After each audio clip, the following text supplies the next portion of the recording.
शिवाजी। ये वीर सपूतों की धरती रग रग में प्रेम का भरती है। ये वीर सपूतों की धरती रग रग में प्रेम का भरती है। कोई बुरी नजर से देखे तो उस रक्त से रंजित करती है।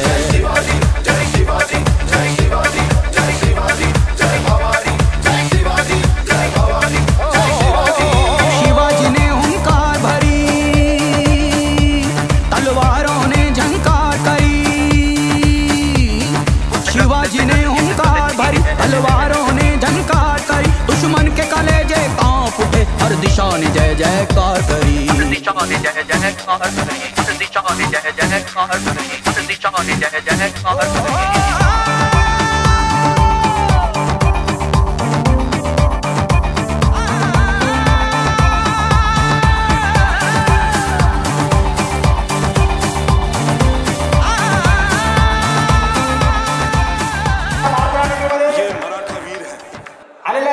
स्वागत करण्यासाठी हरिभक्तपरायण बाळुंगे महाराज ज्यांनी मराठा आरक्षण जागोजागी पिंजून काढले असे बाळुंगे महाराजांना विनंती करतो।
हात जोडायचे महाराष्ट्र भर मारुंकर महाराज बोलतोय 307 भोगतोय 353 भोगतोय पण मराठ्यासाठी रगत भोगतोय।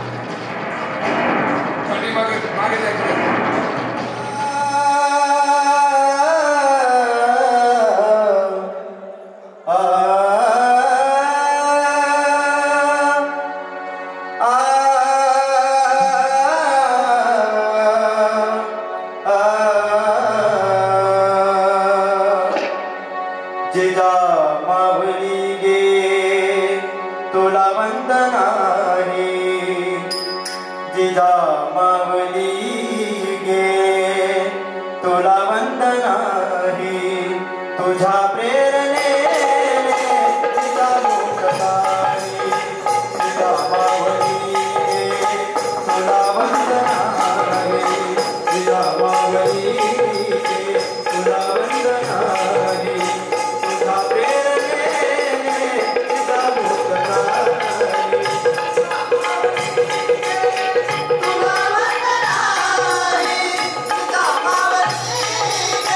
तुला वंदनाही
मुंबईकडे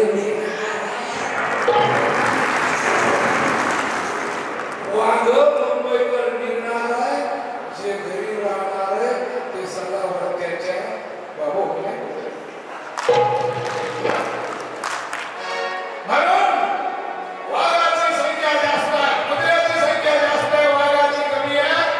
म्हणून आपला वाघ कसा आहे, हातीचे बाजार, कुत्रे भोगे हजार, आरक्षणाचा होवाळा.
आजही तसंच आहे.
पाटील त्याला म्हणाले नाक दाबलं की तोंड तुमचं हराम खरंच नाक पाटलानं दाबलं म्हणून हे तोंड उघडी ते नाही तर तोंड उघडायची बोलणारे लोक आधी त्यांना घरी ठेवा. मी म्हणालो अरे काय भाग्य हो माझं, मी आज असेल काय, मी उद्या नसेल काय. जगातली सर्वात मोठी सभा शाहीर अरविंद घोगरेने केली. अजून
तळणाला पाणी पिऊन जा.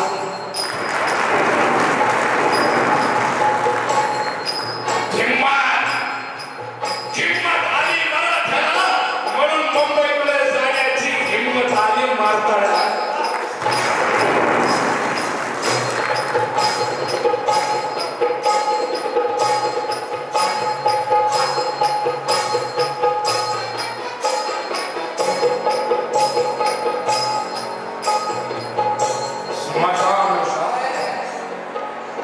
इस बार मराठे तेरे साथ नहीं, आगे देख तेरे क्या हाल है. कळतोय ना? मी सांगत घालतोय, मी सांगत घालतोय. 400 वर्षांपूर्वी शिवाजी महाराजांचं चरित्र हा शाहीर गातोय. निवडणुकीमध्ये लई वापर होता शाहीर, याचा पावला गा त्याचा पावला गा. मी म्हणालो मी भाडवा किंवा दलाल नाही, पवना गातो जरंगे पाटलाचा पवना गातो शाहू फुले आपले महाराजा पवना गातो मराठ्याचा. अरे आमचा नेता आमचा पक्ष आमची निष्ठा जरंगे पाटलाच्या पायावर आहे.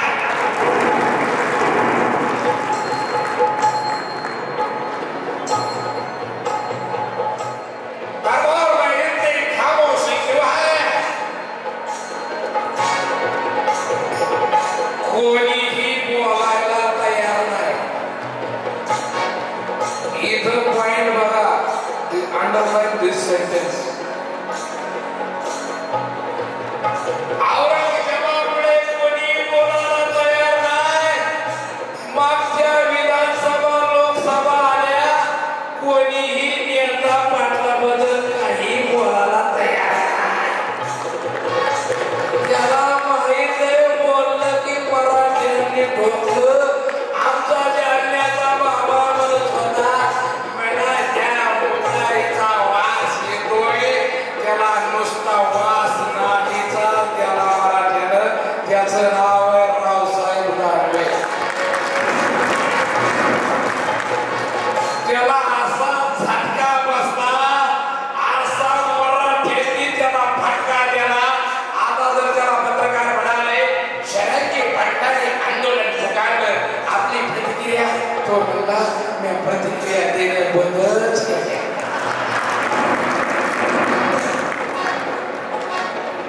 असा झटका आहे पहा. असा माणूस मराठ्यानं तुम्हाला कधी मिळणार नाही, भेटणार नाही. ज्यानं पूर्ण आयुष्य मराठ्यांच्या अवलादीसाठी खर्च केला.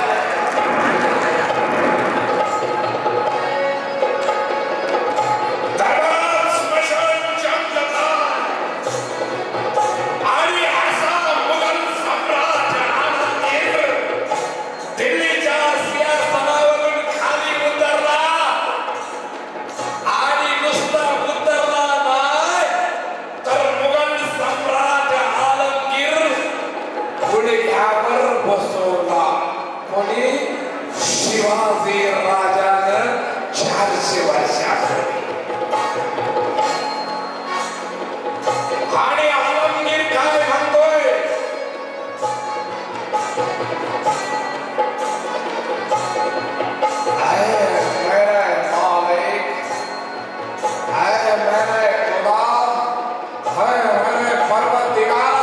सब कुछ है मेरे पास, दौलत है, शौहरत है, हाथी है, घोड़े हैं, 7 लाख की मुगली सल्तनत है, लेकिन फतेह मिलती है उसका बल शिवा को. क्यों? उस शिवा के पास ऐसा क्या है जो मेरे पास नहीं? उस शिवा के पास ऐसा क्या है जो मेरे पास नहीं?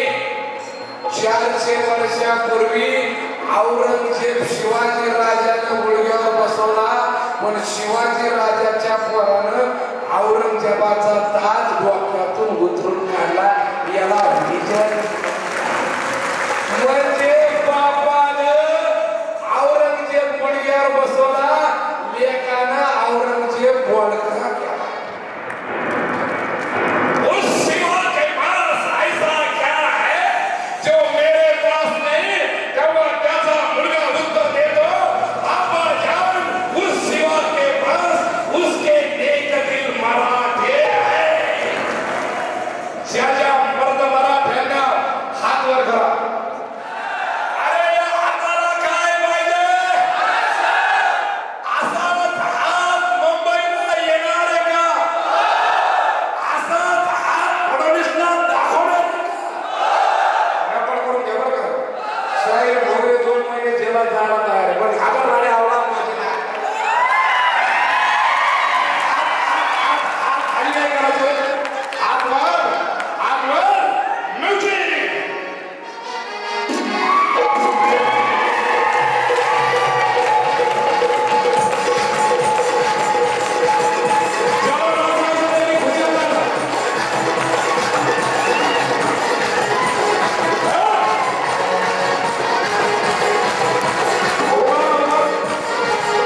मला लोक काही काही आपलेच म्हणजे शाहीर वगैरे तुम्ही जरा घेता का? कोणला?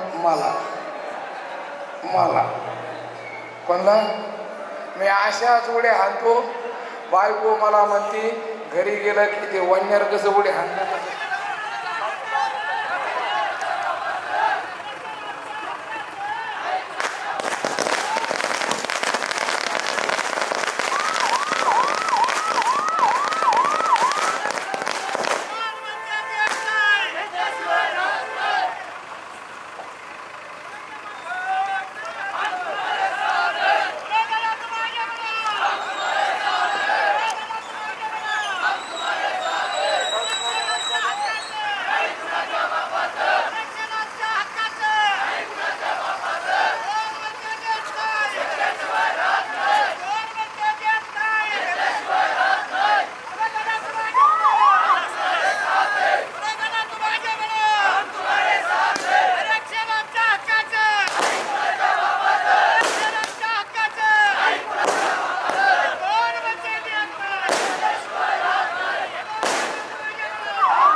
गेली 2 वर्ष झाले मराठे रणांगणावर, आता मराठ्याचं रणांगण मिशन मुंबई.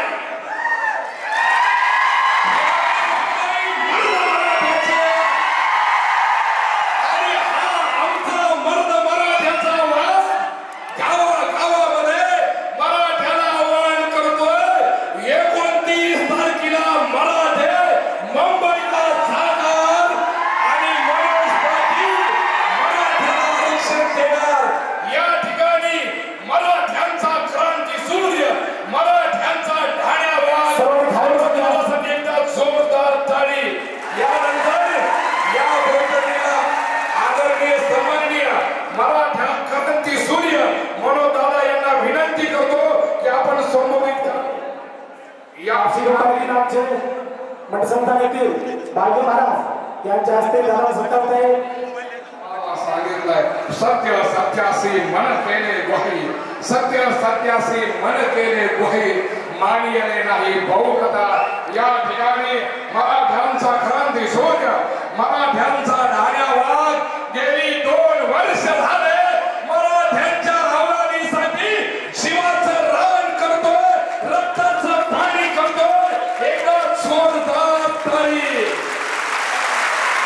या ठिकाणी भव्य दिव्य सत्कार या मराठवाडा नगरीमध्ये ज्यांनी महाराष्ट्राला नवी दिशा दिली, नवा विचार दिला आणि गाव खेड्यातील सर्व नैवेद्य आहे. स्टेजच्या खाली सर्व नोंदवायचं आहे. हा सोडवायचे आहे. दादा खूप थकून गेलेले आहे. या ठिकाणी या भव्य दिव्य मीटिंगला, या बैठकीला मराठा क्रांती सूर्य मनोज दादा जरांगे पाटील यांना विनंती करतो. सर्व विनंती आहे. मनोज दादा सर्व हात जोडून ते कृपया या सभेला संबोधित करावं. आदरणीय मनोज दादा जरांगे पाटील जोरदार टाळी. सर्व खाली घ्या. कृपया विनंती आहे.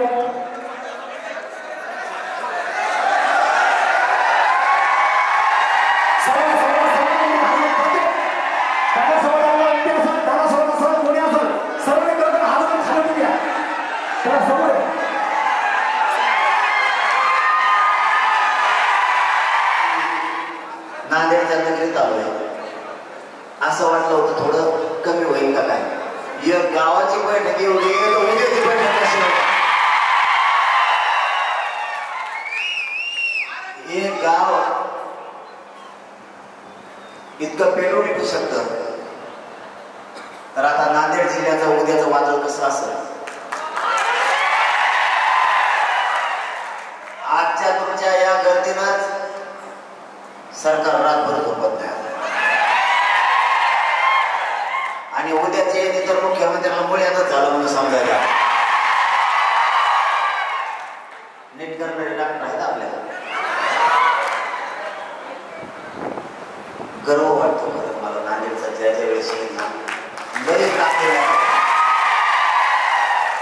पहिली सभा झाली होती त्या सभेला मला आतमध्ये जायला 2.5 घंटे लागले होते. आतमध्ये जायला नांदेडची पहिली सभा झाली. तुम्हाला आठवते का. मी आयुष्यभर विसरणार नाही ती सभा. मी आजच्यात गेलतो असा टगडे सुद्धा खड्डे नव्हतो. इतकी भयंकर सभा झाली. तशीच आजचे मारताळा गावची जरी एवढी प्रचंड मोठी बैठक घेतली, याच्यातून सिद्ध होतं मराठी आरक्षण घेतल्याशिवाय आता मुंबई सोडत नाही. आपल्यालाही मुंबई सोडायची नाही. बैठका होत राहतील, बैठका येत राहतील, मंत्री येत जातील. समज गैरसमज मराठ्यात नको. पुन्हा वाटत चर्चा सुरू झाल्या येतील का, जायचं का नको, पुन्हा ही चर्चा होईल. तुम्हाला जाहीर इथून सांगतो, या महाराष्ट्राच्या नगरीतून नांदेडच्या भूमीतून जाहीरपणे सांगतो, आरक्षण दिलं तरी मुंबईला जायचं, नाही दिलं तरी मुंबईला जायचं. आरक्षण दिलं तर गुलाल घेऊन जायचं आणि नाही दिलं तर हिसकून आणण्यासाठी जायचं. त्यामुळं घराघरातले मराठी तयारी करा. मराठा या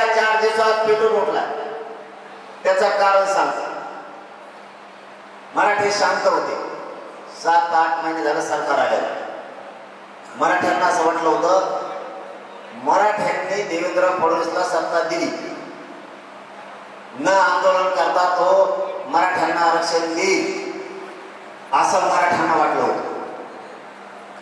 पण ज्या दिवशी गोव्याला अधिवेशन घेतलं ओबीसी बांधवांना दोष नाही द्यायचा. ते अधिवेशन देवेंद्र फडणवीसांनी बोलवलं. मला एक सांगायला ठराव करते तुम्हाला ऐकायला तर मी काय बोलतो बघा. योग महत्वाचा मुद्दा आहे आपल्यासाठी. किती जातीवाद असावा देवेंद्र फडणवीस साहेबांच्या डोक्यात किंवा तुम्हाला सांगायला. एखाद्या पक्षाचं जर अधिवेशन असलं ना सगळे पदाधिकारी मिळून ठराव करतात मागण्याचा, आणि तो ठराव कोणाला देते सरकारला ही आमची मागणी मंजूर करा. जर एखाद्या संघटनेनं अधिवेशन घेतलं तर त्यांचे पदाधिकारी असते तर त्यांचे कार्यकर्ते असतात किंवा शेतकऱ्याची जर एखादी कृती समिती असती तर सगळे पक्षाचे त्या शेतकरी संघटनेचे कार्यकर्ते जमतात आणि ठराव करतात अमुक अमुक मागण्याचा, आणि तो ठराव सरकारला देतात की मंजुरी द्या. इथं उलटच झालंय 75 वर्षात देशात. ओबीसीचं अधिवेशन ठराव कोणी करायला पाहिजे ओबीसी. तो ठराव कोणाला द्यायला पाहिजे सरकारला मागण्या मान्य करावं. यांच्या अधिवेशनालाच मुख्यमंत्री बघा. मग जर मुख्यमंत्र्यांचं तुमचं एवढं चांगलं आहे का अधिवेशन घ्यायची काही गरज आहे का? सरळ जाणार त्याचा बंगल्यावर वर्षा बंगल्यावर त्याला म्हणा मागण्याची अंमलबजावणी कर. अधिवेशन बोलवायची गरज काय? समजा सरपंच तुमच्या घरातला आहे, तुम्हाला काय गरज आहे कुणाला म्हणायची सरपंच सही करतो का सरपंच सापडावं लागत?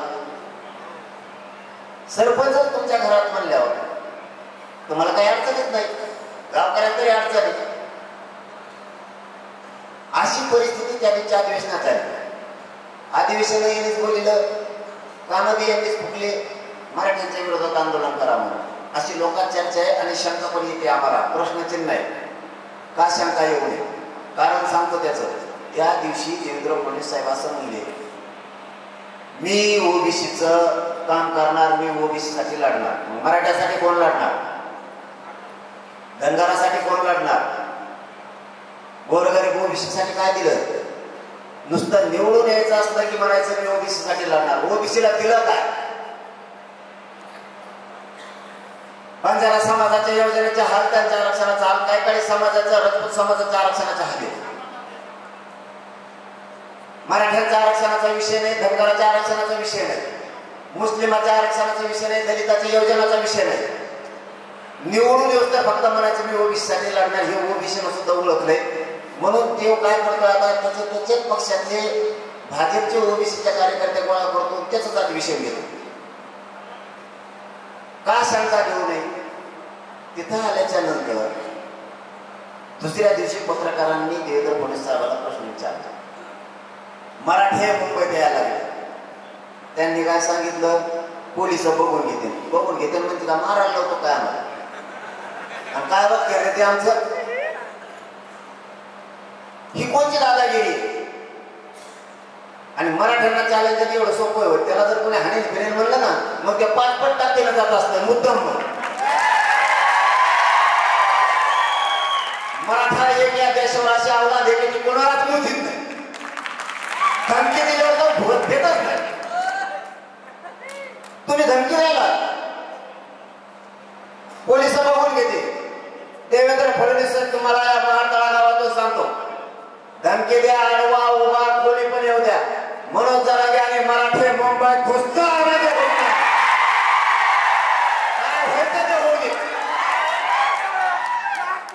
सत्ता हातात दिली म्हणजे आमच्या लोकांचे मुद्दे मांडणार का? घरी मराठ्यांच्या लेकराचं वाटोळ करायचा अधिकार दिला तुम्हाला कोणी? मी हटत नसतो. काही झालं 29 ऑगस्टला मराठे मुंबई जाणार आहे. तुम्हाला पण सांगतो, नांदेड जिल्ह्यातल्या काय झालं तर 9 वाजून गेले काय?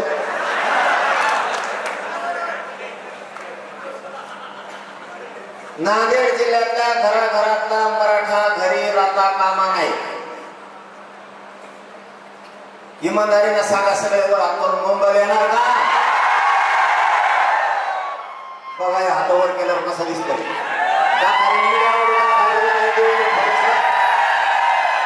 बघ मला एका गावची संख्या आहे. देवेंद्र फडणवीस साहेब तुम्ही जर शाळे असते ना जाग्या भाऊ मुंबई देऊ नका. आधीच आरक्षण देऊन मोकळा होणे तर तुमच्या दारात भात शिजल्याशिवाय राहत नाही राहत. अवघड आहे. यावेळेस इतके मराठी मुंबई जाणार आहेत ना तुम्हाला खरं सांगतो मी लयच मराठी मुंबई येणार आहेत बाहेर. पहिल्यापेक्षा 5-10 पट. फक्त उद्यापासून एक काम करा. घराघरात जाऊन घर पिंजून काढा. कुणालाही व्हॉट्सअपवर मेसेज टाकू नका. घरात घुसून सांगा एवढ्या वेळेस मुंबईत चला मराठी जिंकायचे त्यावर.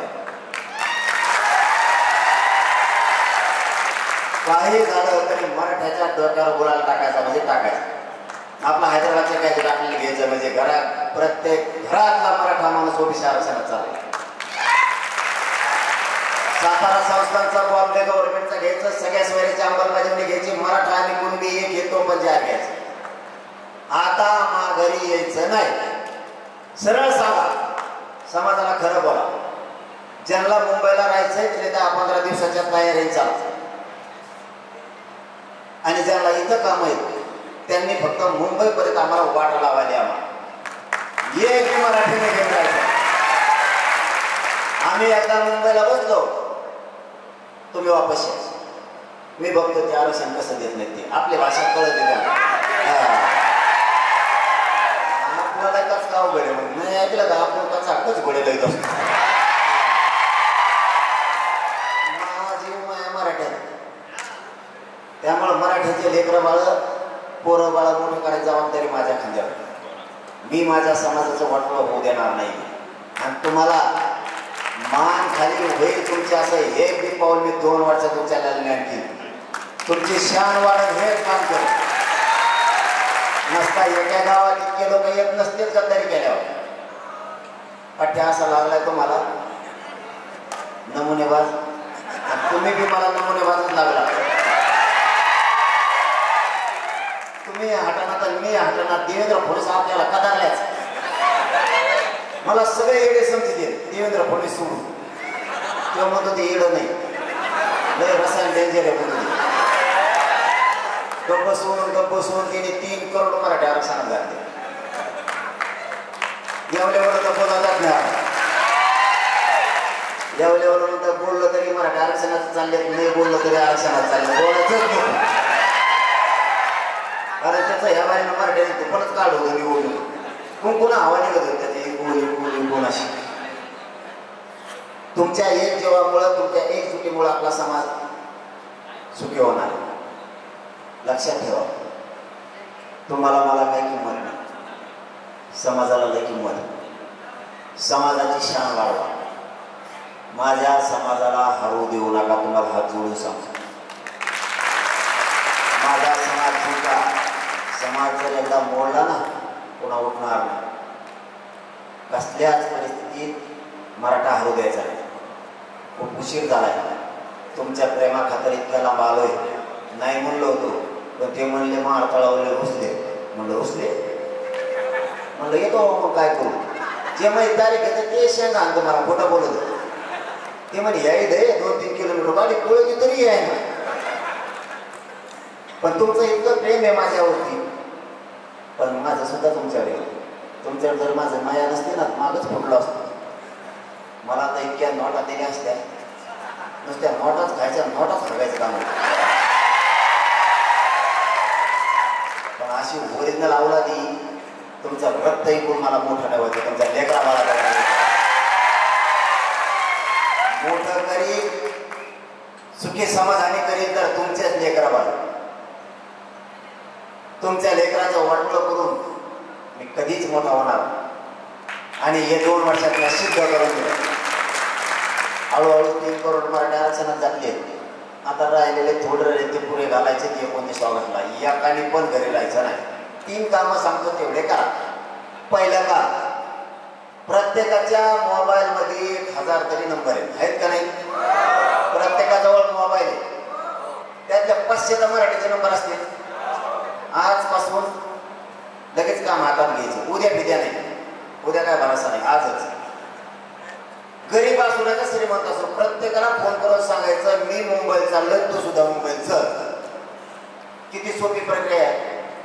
आणि एकामेकांना जर एकमेकाला फोन लावले, कोणाचं कुणाला माहित नाही कोणी कोणाला लावलाय. एका माणसाला जर 5-50 फोन आले तर दुसऱ्या दिवशी तुमच्या पाय पडून तो हात जोडतो म्हणून फोन करू नको. मुंबईला येतो पण मला 100 फोन आले तो आता सन्मान लागतो मराठ्याला. जैकंड आपण सगळे पाटलं माना पानाशिवाय यांचं पोटच भरत नाही. समाज संपित आणलाय तुला. मला खुर्चीच नाही दिली, मला ईज नाही म्हणला. आणि तुला नाही बोलेल तरी तुला का रोग आला का येणं कसा असल्या कारणामुळे आपला समाज संपत आला. मायावर सुद्धा दिसत येत. मला फोटो नाही काढून दिला, माझ्याकडे बघितलंच नाही. आता किती जणांकडे बघतो कोणाकोणाकडे. मला रामरामच नाही घातला, मला जय शिवराज नाही घातला, मला हातच नाही वर केला. आता माझे खवाटे मोठेच हात वर करू दे. मोठं मन ठेवायचं शिका. नाही तुम्हाला बोललो, नाही तुमच्याकडे बघितलं, नाही तुम्हाला जय शिवराय घातला, रुसू नका. एकच ध्येय ठेवा, आपल्या लेकरा बाळाचं कल्याण करतोय ना, नाही बोललं तरी हरकत नाही, मी जाणार म्हणजे मराठ्यासाठी जाणार. ही भूमिका आपण सगळ्यात ठेवली पाहिजे. पहिलं काम सांगितलं तुम्हाला, सगळ्यांना फोन लावायचं. दुसरं काम सोशल मीडिया आपण आपली चालवायची. सगळ्यांनी मोबाईलवर टाकायचं चलो मुंबई. व्हॉट्सअप फेसबुक काय काय जेवढं असेल तेवढं टाकायचं रोज. आजपासून 27 ते 29 ऑगस्ट पर्यंत रोज टाकायचं चलो मुंबई. आपले काय काय पोरं टाकीतच नाही आणि पाठ 3 वाजता ऑनलाईन आहे. काय बघतो काय नाही मोबाईलवर त्याची त्याला माहिती. समाजाचं काम करू लागा. आणि तिसरं काम, उद्या सकाळपासून घर ना घर गाव ना गाव पिंजून काढायचं. चौथं काम, मुंबईत सगळ्यांनी शांततेत जायचं. जाळपोळ दंगल कोणी करायची नाही. तुम्हाला काय करायचं, दगड मारले तरी आरक्षण पाहिजे आणि शांततेत गेले तरी आरक्षण पाहिजे. मी तुम्हाला शांततेत आरक्षण देतो. मराठीचं थोडंही नुकसान न होता. फक्त मुंबईत ताकद दाखवा, नसता काय होईल ते पण सांगतो. जे आपल्याला विरोध करतात मराठ्याला आरक्षण मिळू द्यायचं नाही, त्यांचं हसू होईल. ते आपल्याला हसतील, बघा हे मराठी एक आणि नाही, आम्ही त्यांना आरक्षण मिळवून दिलं नाही. उगाच छातीपिढी देते घेणं देणं. त्यांचं आधीच पोट दुखत आहे. 58 लाख नोंदी निघाल्यापासून रोज पोरं नोकऱ्यात चालले. महावितरणमध्ये आता पाठीमागच्या आठवड्यात 750 लेकरं गेलेत आपले. 750. एकट्या आता नांदेडची गाडी घेतो मी संध्याकाळी. काल MBBS ला 30 पोरं लातूर मधून गेले टॉपच्या कॉलेजला. कशात नाही, ही यादी चुकीची. मी यादी देतो सकाळी तुम्हाला. हा एका गावात होय. हा वा वा वा धन्यवाद. हा हे बघायचं आपल्याला. MBBS ला 2 पोरं गेले आपले एका गावात. उमरा गावातला हे दिलंय आपल्या समाजात.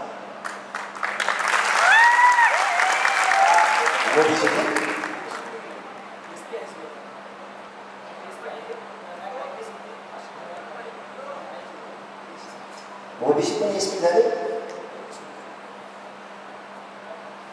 वा वा वा. बघा वर लेकरं किती श्रीमंत व्हायला लागले आपले, मोठे व्हायला, किती सुखात बसायला लागले. गेल्या 7 वर्षाचा मला डाटा दिला त्यांनी. वा वा खूप शुभेच्छा. करू सत्कार करतो. MBBSला गेला बघा. हे दिवस जर बघायचं असते ना तुम्हाला एक राहावं लागेल. रुसून चालणार नाही, मान सन्मान बघून चालणार नाही. चिखलात बसायला जागा दिली तरी बसावं लागेल, तेव्हा आपले लेकरं बाळ मोठे होते. आपलं आयुष्य गेलं, लेकरा बाळाचं आयुष्याचं वाटोळं करायचा अधिकार तुम्हाला कोणी दिला नाही. लेकरा बाळाचं वाटोळं होऊ देऊ नका. इथं कोणी कोणाचं नाही. तुमचं कधी दुखायला लागलं, तुम्ही कधी आजारी पडले, तुमच्या पाठीवर आणि तोंडावर हात फिरायला तुमची पोरगी किंवा पोरगच येणार आहे, कुणी येणार नाही. कोणचा नेता नेता समजून घ्या. मी जातपाट एकत्र एक करतोय, इतका झटतोय मी उपाशी तापे सर्व व्रत जातोय, तुमच्या लेकरा बाळासाठी करतोय. लक्षात ठेवा, लेकरा बाळाचं वाटोळं करू नका, समाजाचे हार होऊन देऊ नका. 4-2 दिवस काम बोलायला काही वाटवत नाही होणार, पण चंद्र सूर्य आहे तोपर्यंत आपल्या लेकराचं कल्याण होणार आहे. काल लातूरचा 7 वर्षाच्या डाट्यात फक्त 6 पोरं लागत होते. 6 आरक्षण मिळाल्यापासून पहिली वेळे 7 वर्षाच्या नंतर या वर्षी म्हणजे प्रत्येक वर्षी 5 नाही तर 6 पोरं झाले. या वर्षी 30 एका जिल्ह्यात गेले. दिवाळीच्या नंतर एवढी मोठी भरती होणार आहे, त्याच्यामुळे 29च्या आत आपल्याला आरक्षण घ्यायचं. एकदा जर भरत्या झाल्या तर 50-50 वर्ष जागा खाली होत नाही. कुणाचा तरी नातू नोकरी लागणार आहे, कुणाचा तरी भाऊ लागणार आहे, कुणाचा तरी बहीण लागणार आहे, कुणाचा तरी मुलगा, कुणाचा तरी मुलगी अधिकारी होणार आहे. लेकरं बाळ कायमची सुखी करा. लेकरा बाळाशिवाय पर्यायाने लोक मागून येऊन पुढे गेले. तुमच्या फक्त वेळ देण्यामुळं, मोबाईल येण्यामुळं समाजाचं वाटोळं होऊन देऊ नका. वाईट दिवस आहेत. शिक्षण इतकं महाग झालंय, कंबर मोठं आई बापाचं शिक्षणाचे फीस बरोबर 10-5 रुपये जर कमी पडले तर 50 उंबरे झिजावं लागते. तरी आई बापा कमी पडत नाही. जमीन विकत येत, घाण होते, पण लेकरं शिकवित आहेत. आणि 1% जर हुकलं तर लोक लेकरं आपल्या आत्महत्या करायला लागले. जरा भानावर या. नुसताच मदल, नुसताच आरडावारडा करून जात संपू नका. अन्याय कसा व्हायला लागला याची जाणीव ठेवा. जाणून बुजून फक्त मराठ्यालाच द्यायचा असलं तर विरोध केला जातोय सरकारकडून सुद्धा. सरकारला पण मग अशी ताकद दाखवा. या असा नांदेड जिल्हा बाहेर पडा ह्या बारीने. एकट्या नांदेड जिल्ह्याला 100 किलोमीटर लागला पाहिजे. एकट्या नांदेड. मोटरसायकल, 4 व्हीलर, ट्रॅक्टर, जिपा, टेम्पो, रिक्षा सगळं काढा. किराणा दुकानं बंद ठेवा, टापरे हॉटेल सगळे बंद ठेवा. आपले व्यवसाय नोकरदार नोकरी जायचं नाही. रजा टाकून द्यायच्या सगळ्यांनी. लांबाच्या दर्शनाला चाललो म्हणायचं मी गणपती बाप्पाच्या. रजावरल्या त्यानेच द्यायचं गणपती बाप्पाच्या दर्शनाला चाललो. या 3-4 वर्गाला विनंती करा. मास्तर, डॉक्टर, वकील या तिघाजवळ बे गाड्या. यांच्या गाड्या एवढ्या वेळेस आपल्याला आपल्या लेकरा बाळासाठी बाहेर काढायच्या. आपल्यातला सगळ्यात बुद्धिजीवी वर्ग केले, आपला मार्गदर्शक आहे. आणि आपल्या मार्गदर्शकाला आपण भांडायचं असतं, भांडून बाहेर काढायचं. यांच्याकडे तिघाकडे गाड्या, हे गाड्या बाहेर काढत नाहीत. आपल्याला साथ देते, सगळी साथ देते, पण बाहेर काढत नाही. कारण ते आपल्याला पडत येत नाही. कावळे हागू नये म्हणून ते वरून झाकून होते गाड्या अशा. पण मुंबईला काढत नाही. ह्या बाजूला पुऱ्या गाड्या बाहेर काढायच्या आपल्या बांधवाच्या. एक बी गाडी घरी घ्यायची नाही, एक सुद्धा. राजकारणी मराठी गाड्या बाहेर काढत नाही. तुम्हाला अत्यंत महत्वाचं काम सांगतो. हे कधीच 29 ऑगस्ट पर्यंत एकाही इथं बसलेल्या मराठ्यांनी विसरायचं नाही. तुमच्या गावातले मराठ्यांचे जेवढे ग्रामपंचायतचे सदस्य तेवढ्याला सांगायचं मुंबईला चल. सरपंच, माजी सरपंच, चेअरमन यांना सगळ्यांना सांगायचं तुला मोठं करताना आम्ही रात्रंदिवस प्रचार करतो. आता आम्हाला मोठं करायची वेळ आली, आमचे लेकरं मोठं करायची वेळ आली. मुंबईला चल. जिल्हा परिषद सदस्य, पंचायत समितीचा सदस्याच्या पाय पडून सांगायचं मुंबईला चल. आजी माझी सगळे सभापती, उपसभापती, खासदार, आमदार, मंत्री, माजी आमदार सगळ्यांना सांगायचं मुंबईत चल. नगरसेवक, महापौर, नगराध्यक्ष, भावी जिल्हा परिषदेचे सदस्य, भावी आमदार, जिल्हाध्यक्ष. आणि एवढं सांगून जर तो नाही आला तुम्ही त्याला काही बोलू नका. तुम्ही फक्त नाव मला द्या.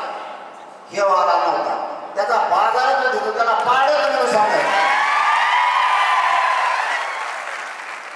तेव्हा जाणून मी झालं. तुम्ही टेन्शनच नाही घ्यायचं, फक्त नाव सांगा. आपण मुंबईला गेल्यावर गल्लीत हिंडत होतो.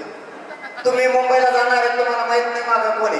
घरी पहिला सांगून ठेवायचं मी मुंबईत चाललोय, मागं गल्लीत कोण हिंडतं मला माहित नाही. गल्लीत कोण कोण हिंडतंय मागं आल्यावर सांग. ते बरोबर सांगते आपल्याला ह्यो गल्लीत हिंडत होता, त्याचा बाजार उठायची जबाबदारी म्हणून जरा घ्यायची. तुम्ही टेन्शनच घ्यायचं.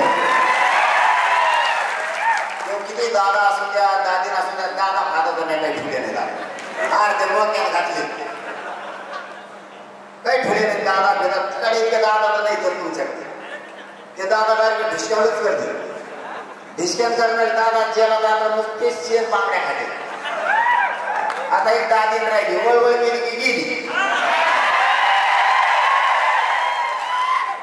वळवळ करायचं नाही फक्त मजेत राहायचं मंत्री होय काय व्हायचं तर होय मराठ्याच्या वाटा गेलं की बाजार उठला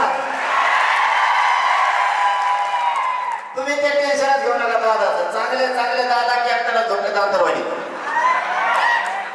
काही काही रच्चे आले आमच्या तिकडच्या खासदाराला घेऊन हळूच जाऊ का मी पडन का काय म्हणलं नव्हता पडन का काय एवढे लय बेकार चाललंय म्हणलं चलू दे मग यांना आपल्या लेकराला मोठं नाही केलं की यांना सुट्टी द्यायची नाही खरंच स्वाभिमान गर्व वाटतो यार मला या नांदेड जिल्ह्यातल्या मराठीत कव्हा जाती होणीच गर्दी कधी बोलवा इतकं जागरूक जर राहिलं ना कधीच समाजावर दरिद्र येणार नाही आपल्या कधीच दरिद्र येणार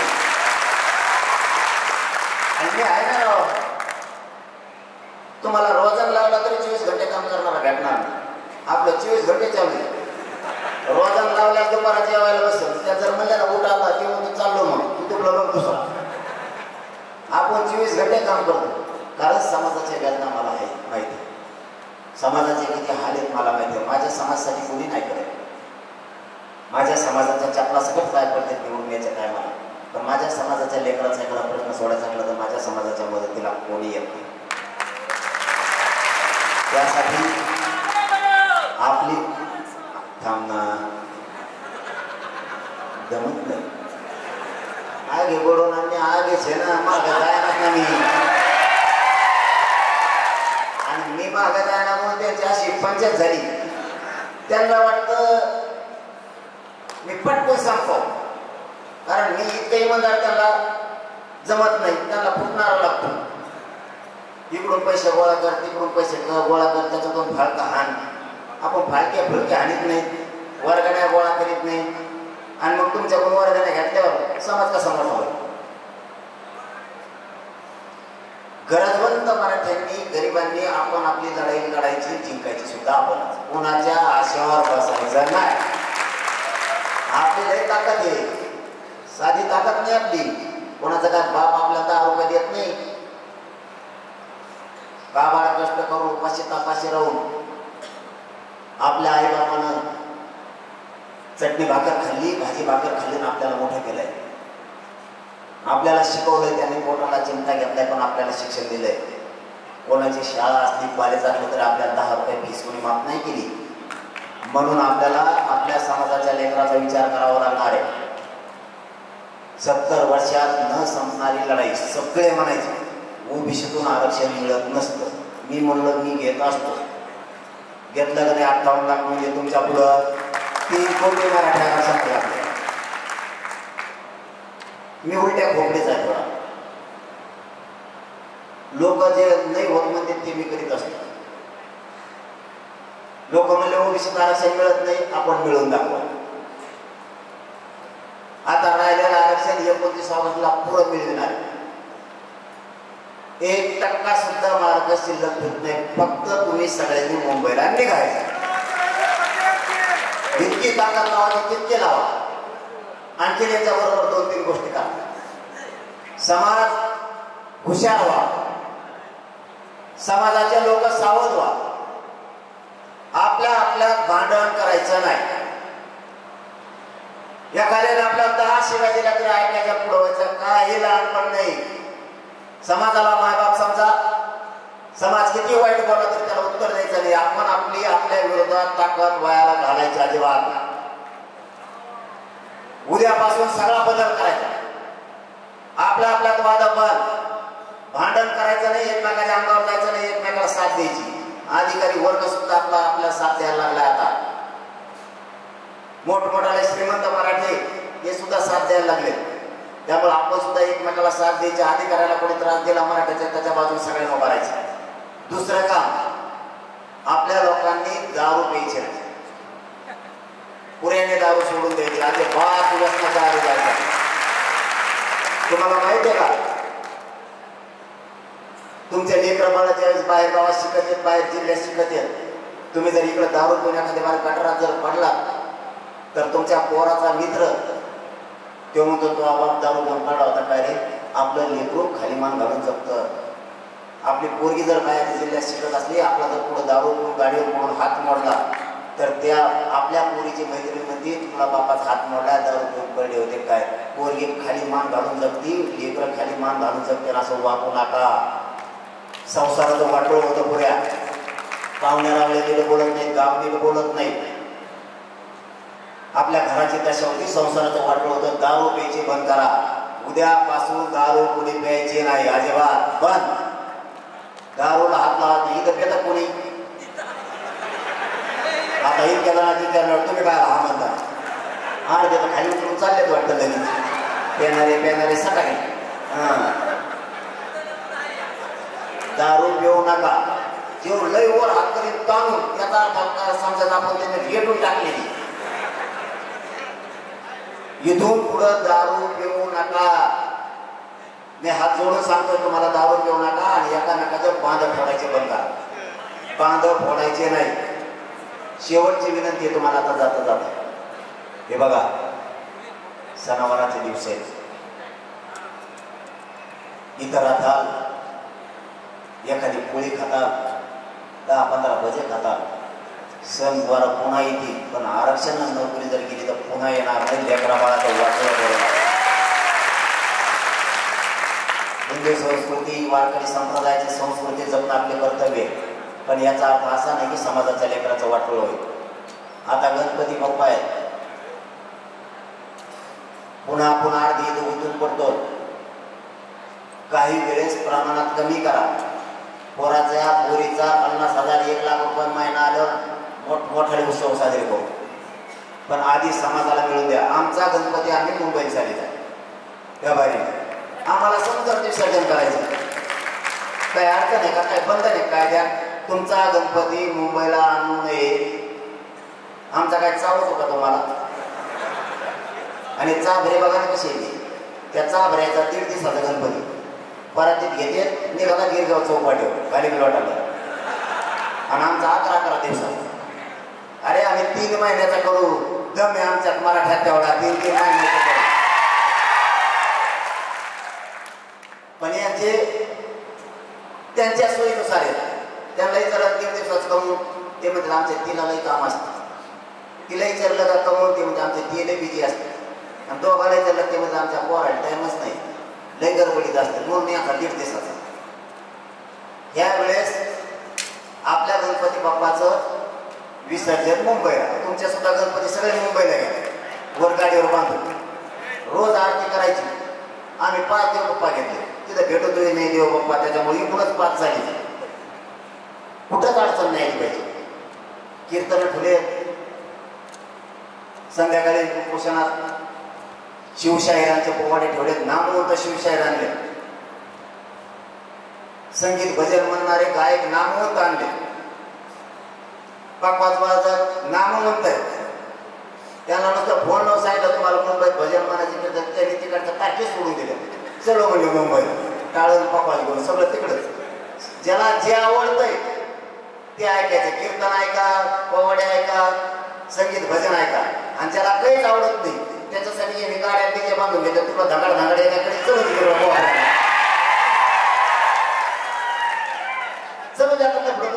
काय करावं मला? ज्याला जे असेल ते. प्रत्येकाने आपण आपल्या गाडीत डीजे घेतले, डीजे लावायची गरज नाही. आणि देशात एवढी मोठी मिरवणूक कवाच होणार नाही. नांदेड पासून गणपतीची मिरवणूक मुंबई पूर रेपडा ब्रेक होईल ना. आणि सगळ्यांनी गणपती घेतला. आम्ही घेतला.